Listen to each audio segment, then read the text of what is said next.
Bien, jóvenes, hemos esperado bastante, así que vamos a empezar.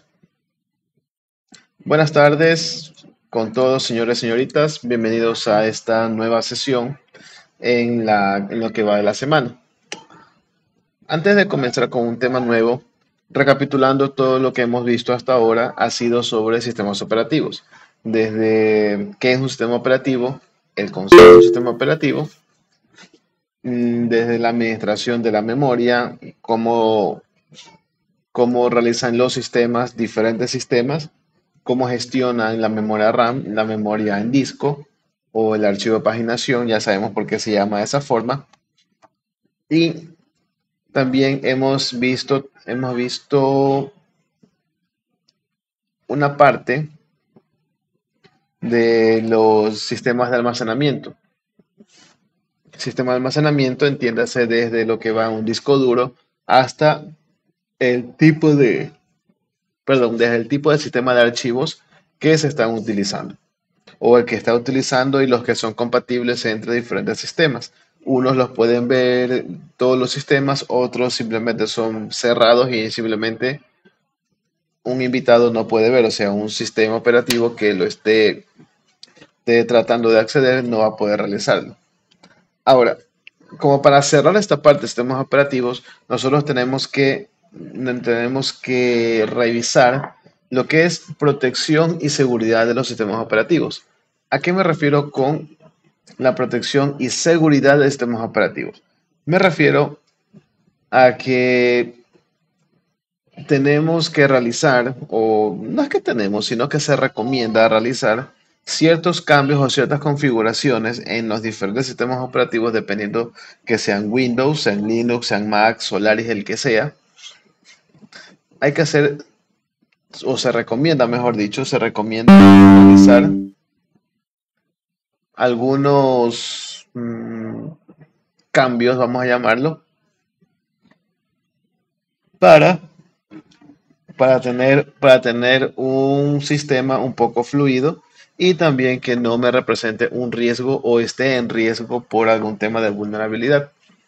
Pero les voy a presentar la pantalla.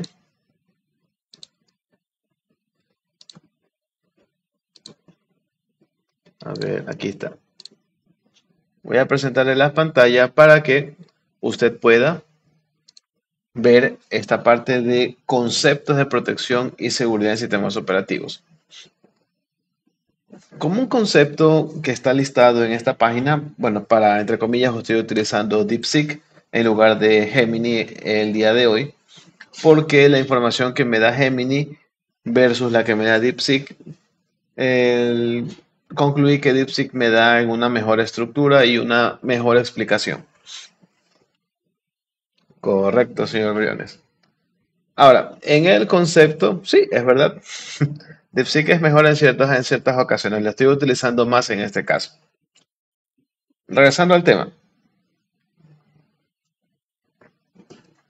En protección y seguridad de sistemas operativos, un concepto que se puede integrar es que la protección y seguridad de sistemas operativos son mecanismos diseñados para garantizar la confidencialidad, integridad y disponibilidad de los recursos del sistema, protegiéndolos contra accesos no autorizados, modificaciones maliciosas o fallos que comprometan su funcionamiento.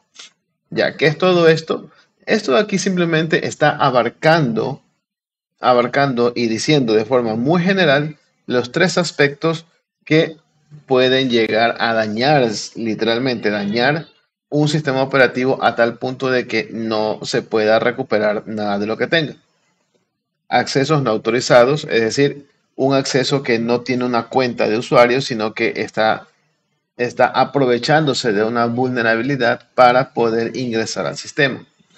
Modificaciones maliciosas. Una modificación maliciosa no necesariamente tiene que ser desde un programa o un virus o un malware, para llamarlo de forma general. No, una modificación maliciosa puede venir también en el 90% de los casos, va a venir siempre del usuario que esté en ese momento utilizando el sistema. Por ejemplo, alguien que esté de travieso y cree que sabe bastante de este tema y puede llegar a comprometer las carpetas del sistema porque se me ocurre, necesitaba grabar algún tema o quería esconder alguna información en esas carpetas y luego lo que sucedió fue que lo que pasa siempre, se borra misteriosamente esa carpeta y ya el sistema no arranca. Fallos que comprometan su funcionamiento, lo que les estoy comentando. Una carpeta que se renombre, una carpeta que no funcione, un archivo de sistema que vaya a ser utilizado normalmente, pero simplemente no se puede, ¿cómo se diría? No se puede acceder. Ah, es verdad. Incluso hay un pequeño código de Python que le dice a usted que puede, importando la librería de sistemas operativos, en este caso Windows, la OS, puede acceder a la ruta y borrar el sistema 32. Sí, llega a tal punto de que ni siquiera arranca el sistema en el sistema 32. Sí. Ok. ¿Cuáles son los objetivos principales de lo que es protección y seguridad? A pesar de que aquí dice que es una configuración recomendada para Windows 10, eso simplemente está tomando una parte del prompt que yo le puse, porque el sistema operativo que, bueno, ya lo van a sacar de circulación para darle paso solo al 11, para obligar a lo que es el upgrade, pero todavía se sigue utilizando el Windows 10. Ah, los objetivos principales son confidencialidad, integridad, disponibilidad, autenticación y autorización. ¿Por qué esos son los objetivos? Porque en el sistema operativo, si bien es cierto, usted debería o le recomiendan siempre que tenga un antivirus que no sea el Windows Defender, pero también debe ayudar al sistema operativo con ciertas configuraciones recomendadas para, digamos, no depender siempre del antivirus. Por ejemplo, confidencialidad. ¿A qué se refiere? Solo usuarios autorizados pueden acceder a ciertos datos o recursos. Esto es lo que se conoce en un sistema cuando tenemos multicuentas, es decir, tenemos muchas cuentas de usuario y todos los usuarios son administradores o tienen permisos de administrador. No se recomienda que usuarios que no tengan experiencia o solo sean usuarios natos me refiero a que no tienen ni idea de cómo funciona el Windows más allá de encender la máquina, apagar la máquina, utilizar el Excel, utilizar el Word y demás. El Outlook se me ocurre, o navegar en Internet o navegar a los portales. Una persona puede, por mucho título y conocimiento que tenga, si no conoce el sistema operativo que está utilizando, por lo menos lo básico, es preferible darle solo permisos de usuario. Es decir, no que pueda instalar programas solo porque él quiere probarlos, no. Tiene que tener cierta limitación al momento de instalar software nuevo porque puede ser un software que no está autorizado por la empresa y vamos a llevarnos muchos dolores de cabeza en ese sentido. ¿Quiénes pueden tener los permisos de administrador? Solo cuentas de soporte técnico que son, o se supone, que son quienes pueden hacer cambios en el sistema, ya sea desde una instalación hasta cambios en la red, cambios en los DNS, cambios en los protocolos que se están utilizando, cambios en los gateways y demás. Es decir, cambios que involucren y afecten al sistema operativo. La integridad.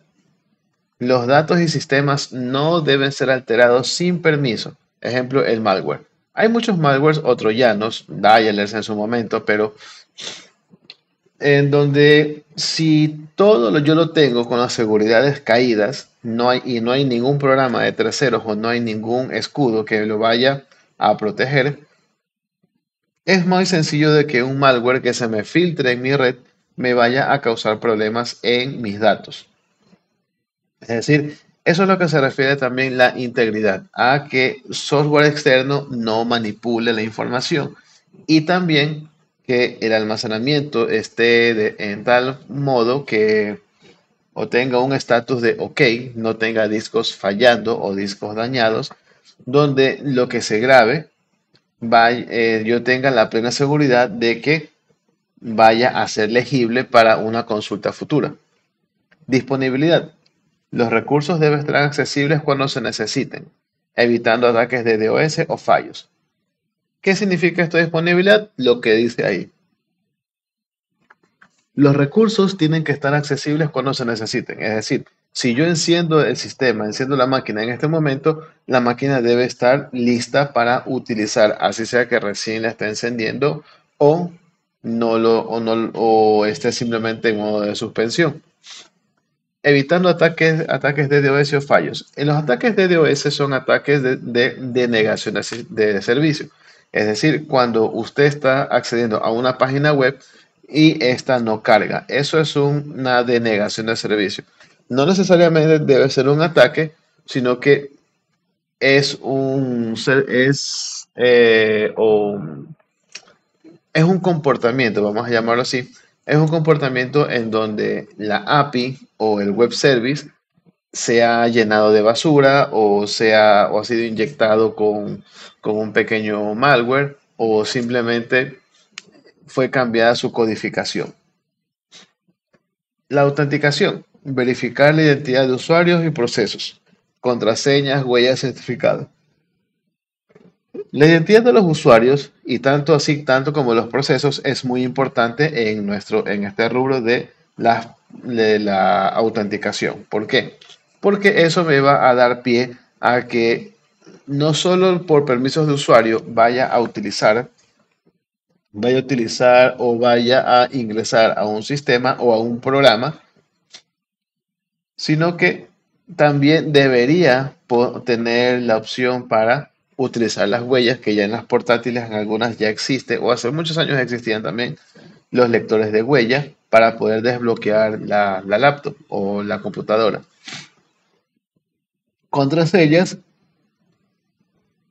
Las contraseñas es algo que se utiliza hasta nuestros días, pero cada vez se está aportando para no utilizar contraseñas, sino utilizar programas de terceros para que a través de un código y una conexión cifrada se pueda autenticar hacia un servicio.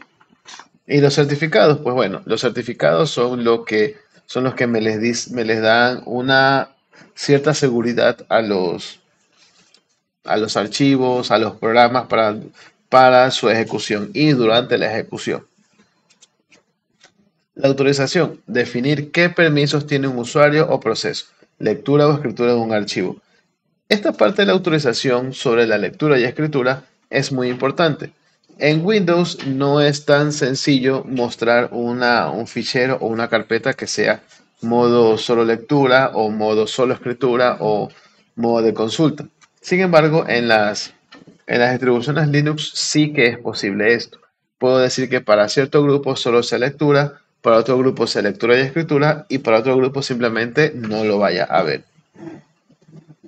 Ahora, perdón. ¿Cuáles son los mecanismos de protección? Primeramente, el control de acceso. Listas de control de acceso, roles y privilegios, políticas de contraseñas.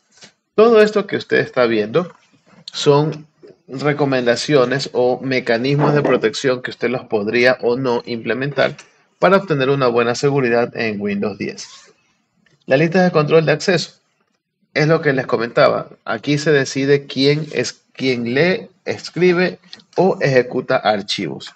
Generalmente esto de aquí se lo puede dar estos permisos a través de los roles de los usuarios que se configuran cuando se están instalando las cuentas de usuario. Roles y privilegios. Usuarios con permisos mínimos necesarios. Ejemplo, root versus usuario estándar. ¿Qué es esto de aquí? Roles y privilegios. Como su nombre lo dice, voy a poder acceder a un recurso, puedo leer ese recurso, puedo escribir ese recurso, pero en otros lados no tengo esa libertad. Y políticas de contraseña, la complejidad, caducidad y bloqueo tras intentos fallidos. Esto es algo que está ya habilitado en muchas aplicaciones y sistemas operativos. Es decir, la complejidad de la contraseña que tenga 8 caracteres entre letras y números, una letra mayúscula y un símbolo eh, que me vaya a acordar, se me ocurre. Esa es una complejidad de contraseñas. Sin embargo, está siendo objeto de portar esas contraseñas, llevarlas a la autenticación vía aplicaciones. Caducidad. Bloqueo y caducidad significa que la contraseña tiene un tiempo de vida. Si yo le digo que tenga 3 meses, al cuarto mes voy a tener que cambiar, voy a tener que cambiar la contraseña. Y bloqueo.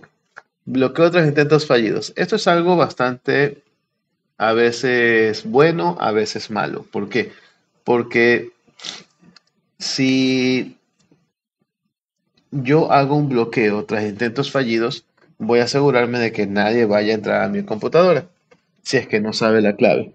Pero, ¿qué tal si me olvido la clave?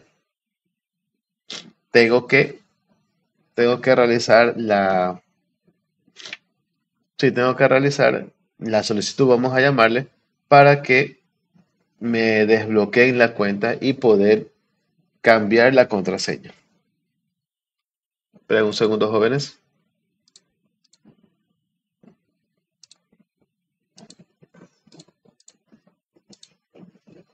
Listo, disculpen la interrupción. Ahora, continuando con esta parte, ya vimos qué son los controles de acceso y a qué se refiere una control de acceso. Ahora, aislamiento de procesos, espacios de direcciones separados y modos de ejecución. En espacios de direcciones separados, evita que un proceso acceda a la memoria de otro. ¿Qué es esto de aquí? Acuérdense cuando vimos la administración y gestión de memoria RAM de los sistemas, acuérdense que cuando se usa una porción de memoria para la ejecución de un programa, este traza una línea, digamos una línea imaginaria, donde le dice a la aplicación que en ese canal va a servir para el transporte de datos desde la aplicación, pasando a la memoria y el procesador. Pero esos espacios a veces se pueden llenar, se pueden rebosar o simplemente van a contaminar a otro camino. ¿Por qué? Por el volumen de datos o simplemente porque la memoria ya está fallando. Modos de ejecución.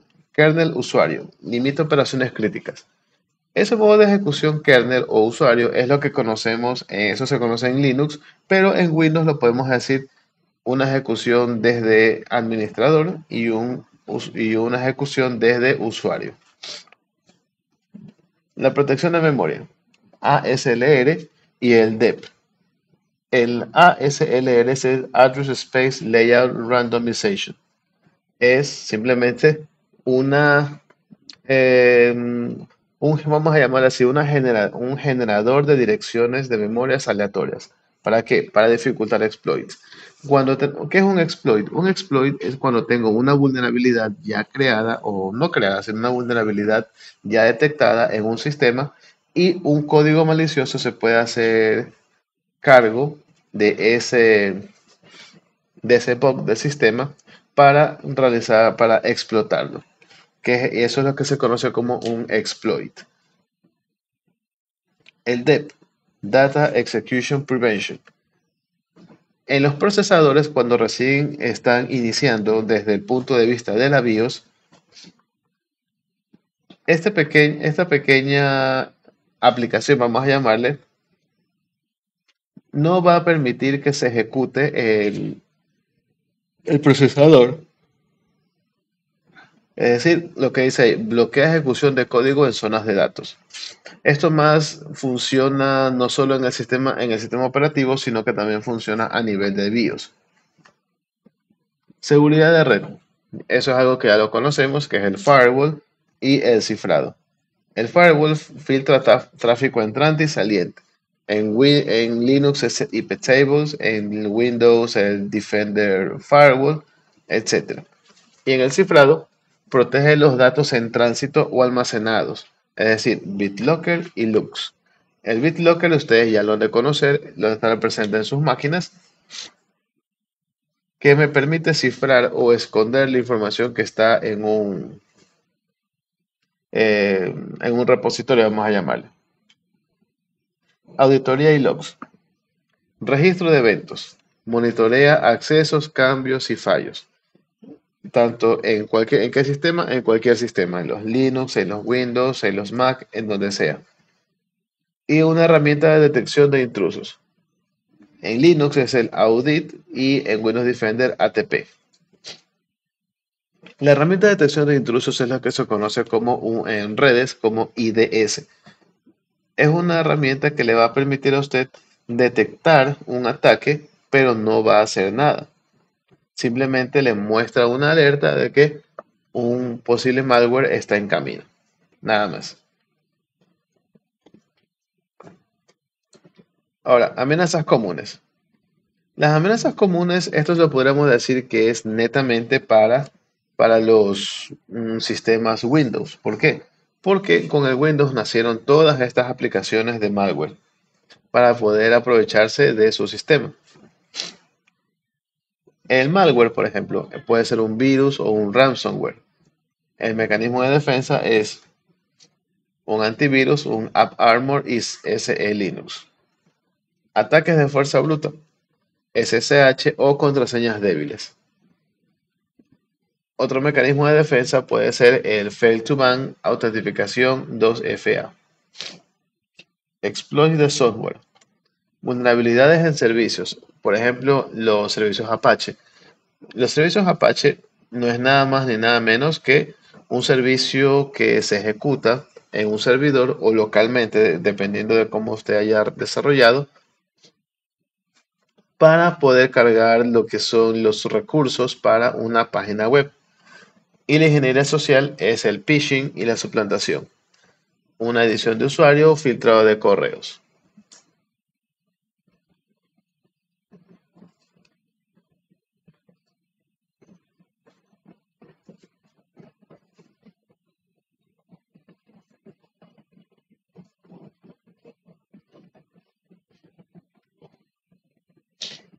Ahora, el enfoque por capas. El enfoque por capas es algo que se conoce desde que debo proteger mi sistema desde la parte más tangible hasta la parte más intangible o la parte virtual, vamos a llamarle.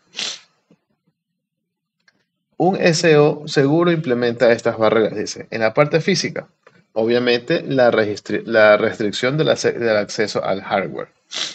La red, firewall de segmentación de red. Sistema, permisos, actualizaciones, hardening. Aplicación, sandboxing, políticas de ejecución. Y datos, cifrado, backups.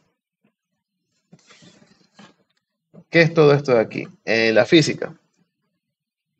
Restricción de acceso al hardware. Quiere decir que si usted tiene un equipo sensible, una computadora o un servidor o lo que esté almacenando, o en donde se esté almacenando, la restricción es que no todo el mundo pueda ir y utilizar ese hardware, o ese CPU, o esa computadora, o esa granja de servidores. En la red, los firewalls, segmentación de red. Los firewalls, ya más o menos algo de haber escuchado, que los firewalls son dispositivos de red que le van a permitir a usted bloquear cualquier tráfico raro o bloquear desde el punto de vista del contenido en la navegación, netamente en la navegación. Segmentación de red es que no todo el mundo esté viendo los recursos de todo el mundo, sino que solo vea el recurso que le compete. Es decir, el área de contabilidad no debería estar viendo el área que está viendo, por ejemplo, bodega o el área administrativa. A pesar de que con la otra se complementan, pero no son la misma área.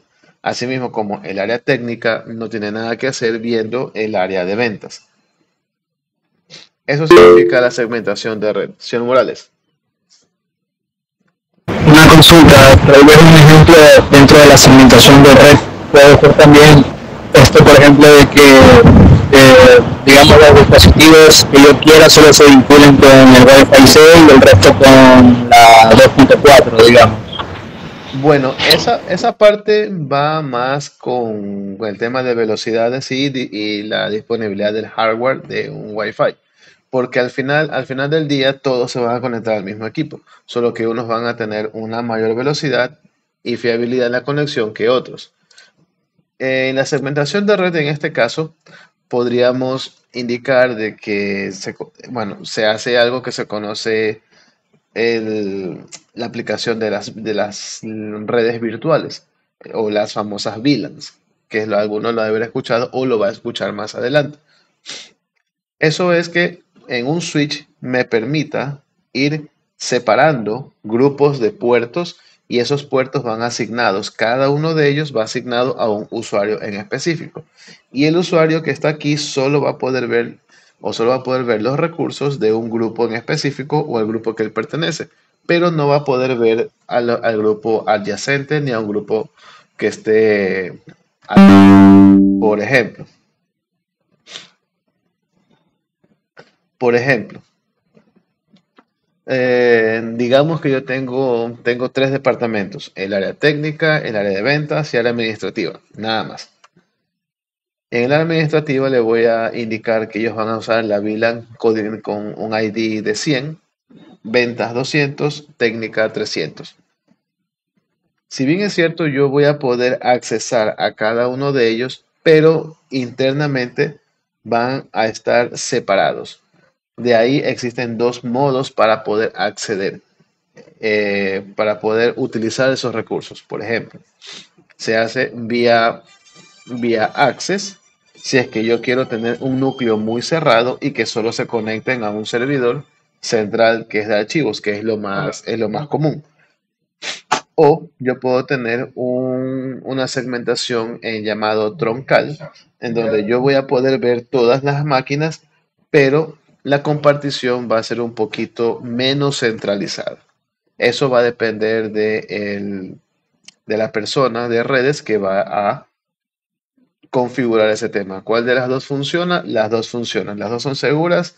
Sí, las dos son seguras, pero una tiene más limitantes que otra. Pero eso no es objeto de lo demás.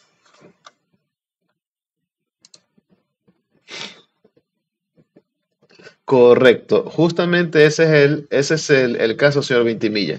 Cuando usted podía ingresar a ciertos datos que competían a su rol y no podía ingresar o ver a otros recursos, ya sea dentro de la misma máquina o hacia sus compañeros o en otros departamentos. Pero su ejemplo es muy claro, señor Vintimilla. Gracias. Listo. Eso es en lo que se nos refiere Sí, a gracias. las segmentaciones y demás. Ahora, en el sistema, permisos, actualizaciones y hardening. Aquí no hay mucho que decir porque en el sistema los permisos los da el administrador y dependiendo de cuál es la función de cada usuario es el acceso a los permisos que voy a tener dentro del sistema que voy a utilizar o de los recursos que voy a poder ver en este caso. Las actualizaciones. Ya todos conocemos que tenemos que actualizar nuestro sistema operativo regularmente o dejarlo en modo automático. ¿Por qué?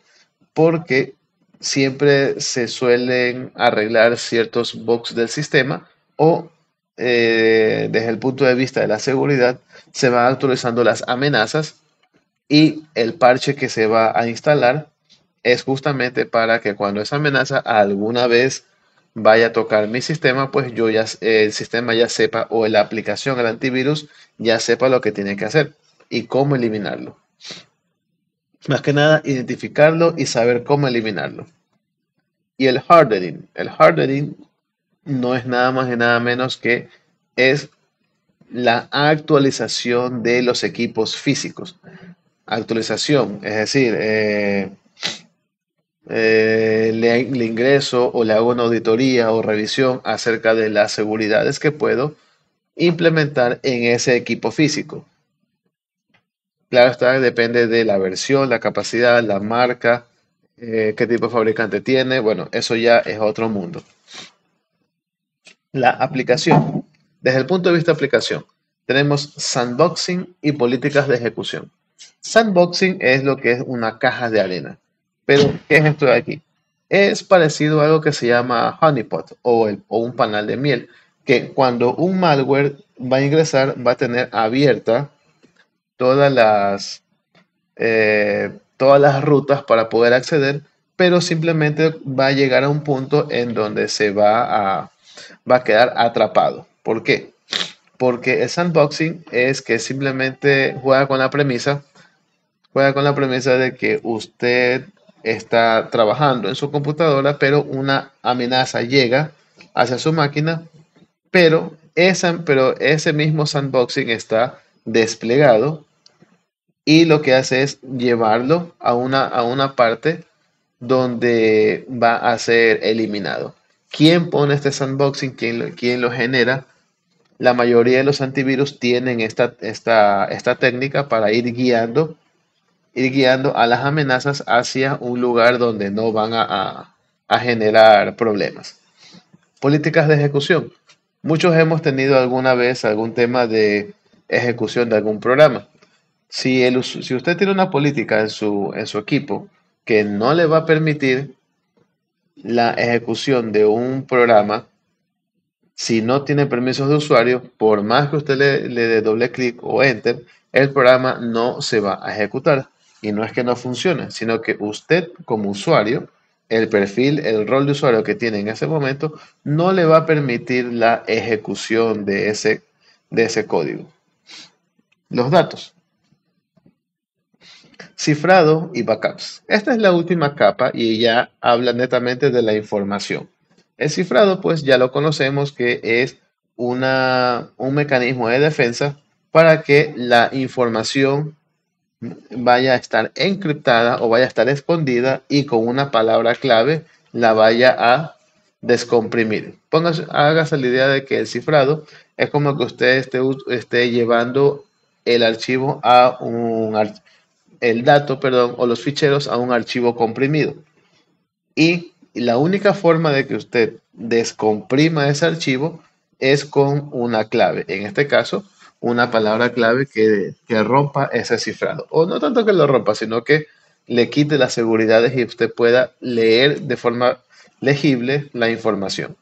Y los backups, algo que siempre yo insisto, tiene usted que realizar respaldos periódicos de su información, no importa dónde lo tenga alojado y no importa qué tan confiable dice que es la plataforma. Siempre tenga respaldos de toda su información.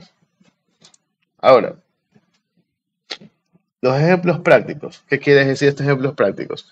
Que en Windows activo el UAC, el control de acceso a usuarios, el Windows Defender como una parte de red de seguridad y el BitLocker para poder cifrar mi disco duro y que no sea accesible a todo el mundo. En Linux, el AppArmor es justamente que me permite establecer políticas de ejecución, así sea que yo tenga permisos en un usuario, no le vaya a permitir la ejecución de archivos y ciertos códigos. Sudo es nada más una abreviatura que se llama Super User Do. ¿Qué es esto de aquí? No es muy, ¿cómo se diría? No digamos común, sino que no es muy inteligente, vamos a llamarlo así. No es muy inteligente ingresar a un sistema Linux, por muy seguro que sea, con el usuario SU, que es de Super User, o con un usuario que tenga permisos de root. De root quiere decir de permisos de raíz, o también es otro usuario que se llama superusuario. En este caso debería utilizar el sudo. ¿Por qué? Porque el sudo puede hacer muchas cosas que lo haría con el usuario SU o super user, pero incluso él está limitado a un campo de acción. No es un poquito más seguro utilizar sudo, pero eso es algo que tiene que hacerlo el administrador del sistema, no un usuario cualquiera o un usuario con conocimientos. El UFW es el Unattended Firewall. Es una versión simplificada de los firewalls y los IP tables para realizar una configuración de red en el sistema Linux, generalmente los Debian, y me va a permitir bloquear puertos y protocolos. En el cifrado ILUX, pues bueno, eso ya hablamos más arriba del cifrado, a qué significa eso. El macOS tenemos el Gatekeeper, que el Gatekeeper no es nada más ni nada menos que un shield o un escudo, una protección a nivel de red, y el SIP, que es el System Integrity Protection. Es lo que me permite proteger la integridad del sistema. Hablando del sistema, también ¿cómo se llama? De los datos. Ahora, aquí les genera una conclusión, que en los sistemas operativos en la seguridad es un proceso continuo. Y sí, es un proceso continuo. No porque usted lo hace ahora, ya no va a tener que hacer nada más nunca o hasta que algo pase, sino que es un proceso continuo de revisiones y auditorías. En la prevención es el hardening y las actualizaciones. La detección lo hace a través de logs y de monitoreo, y la respuesta son parches y restauración de backups. Bien. ¿Alguien tiene alguna pregunta, alguna duda?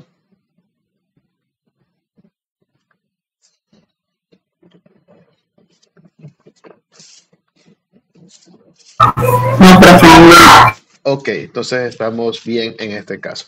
Yo sé que esta parte esta primera unidad es bastante tediosa, es mucha teoría. Ya la siguiente semana, o no tanto, no la siguiente semana, sino la próxima clase que tenemos el viernes, nos han cambiado el horario, creo que ustedes ya lo tienen. El viernes nos toca ya no a las 2, sino a las 3 de la tarde. Nos toca clase. No sé si han podido revisar ustedes en su Classroom. Sí, ok, gracias señor Vintimilla por su confirmación. En todo caso, nos vemos el viernes a las 3 de la tarde. Yo también voy a grabarme la hora porque el papel siempre lo dejo aquí en el puesto. Ahora, ¿qué es lo que vamos a ver nosotros ya de forma un poco más práctica? De forma un poco más práctica vamos a empezar a ver ya lo que son procesadores de texto. Si bien es cierto, una parte de la nube de Google, por así decirlo, la plataforma que nosotros utilizamos actualmente, la tenemos que ver en el segundo parcial. Pero yo voy a ir viendo poco a poco algunos componentes de la nube, por ejemplo, Google Docs, Google Sheets y Google Slides. ¿Por qué? Porque si vamos a ver procesadores de texto, vamos a ver procesadores de texto, pero ya, ¿cómo se llama? En todos lados, tanto locales como en la nube. En la compatibilidad de cada uno, cómo es mejor trabajarlo, si lo hacemos en la nube, si lo hacemos directamente pero si lo hacemos directamente en la nube o lo hacemos localmente y luego subimos el archivo. Bueno, eso vamos a irlo viendo poco a poco ya desde la siguiente clase. En esta parte de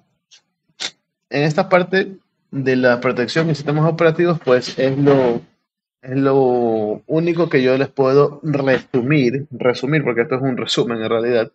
Les puedo resumir en esto de protecciones y seguridad. ¿Por qué no voy al Linux? ¿Por qué no me voy al macOS? Porque a pesar de que tengo ejemplos prácticos aquí, lo que más utilizamos nosotros es el Windows 10, el Windows 11, dependiendo de la versión de cada uno.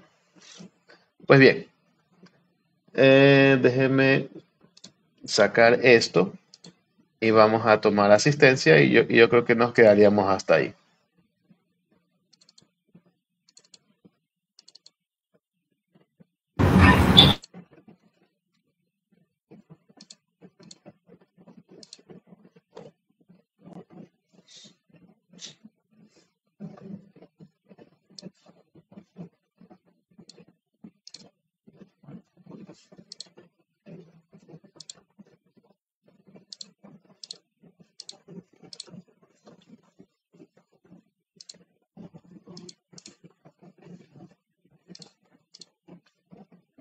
poner aquí.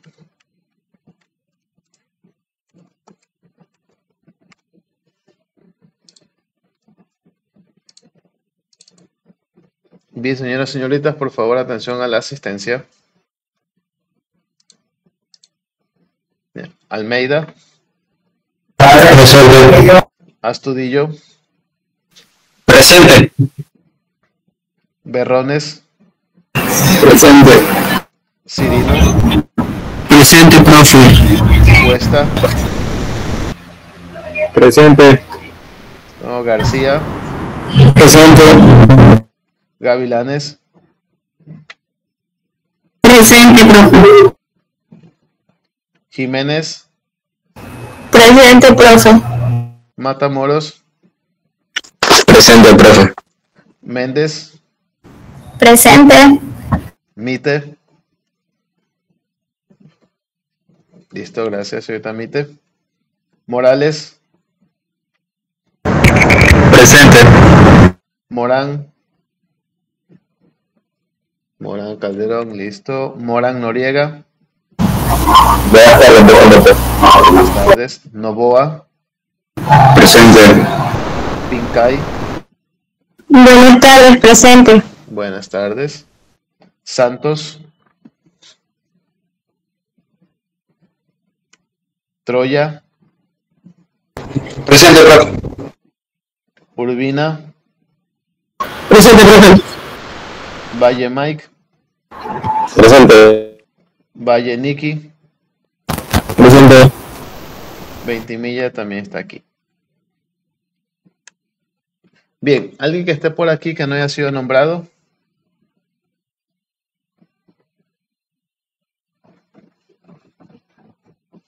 ¿Nadie? Ok.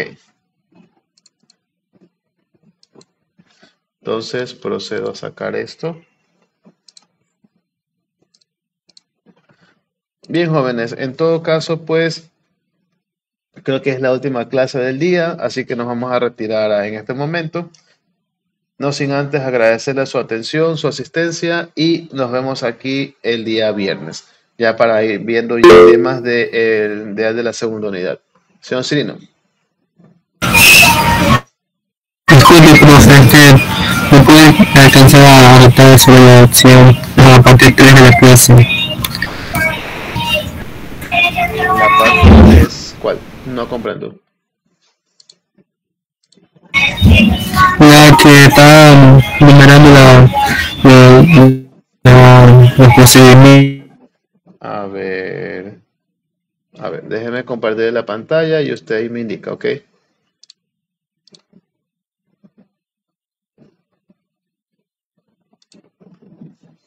¿Está aquí? Sí, profe, de amenazas comunes. Ok. Ya, ¿qué necesita aquí? No, que está escribiendo para poner un cuaderno. Ok, no se preocupe. Igual esta clase está siendo grabada y la voy a subir posteriormente en YouTube y para que usted lo pueda revisar sin ningún tipo de problema, ¿ok? Ok, profe, gracias. Sí, no se preocupe, señor Cirino. Ok, señoras y señoritas, pues nos quedamos hasta esta parte y nos vemos aquí el día viernes. Que pasen una buena tarde. Muchas gracias por su atención y asistencia.